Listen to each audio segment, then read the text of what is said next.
আসসালামু আলাইকুম। আজ আপনাদের সাথে শেয়ার করব কাস্ট আয়রন কিংবা লোহার পাত্র কিভাবে সিজনিং করবেন সেই প্রসেসটি আজকে দেখিয়ে দেব। তো এখানে আমি একটা নতুন কড়াই নিয়েছি, সেখানে নিয়েছি পানি, তারপর নিয়েছি কচু। রাস্তার পাশে বা যেখানে সেখানে যে কচুগুলো হয় সেই কচুগুলো পানির মধ্যে কড়াইতে বসিয়ে দিয়েছি। এবার একটা ঢাকনা দিয়ে ঢেকে দেব।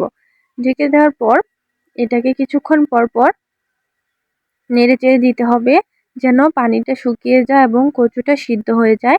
আপনারা যদি এখানে কচু না নেন, যে কোনো কিছু নিতে পারবেন, কিন্তু সেটা খাওয়া যাবে না, ফেলে দিতে হবে।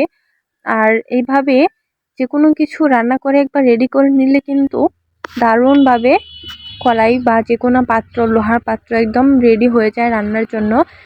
কিংবা অনেক সময় হয় না যে রান্না কালো হয়ে যায়, এরকম একটা বার রেডি করে নিলে আর কিন্তু কালো হওয়ার কোনো ভয় নেই।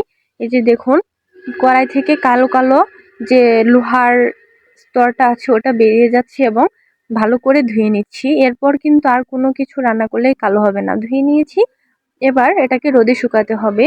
তারপর দিয়ে দিয়েছি সরিষার তেল, আপনারা এখানে সয়াবিন তেলও দিতে পারেন।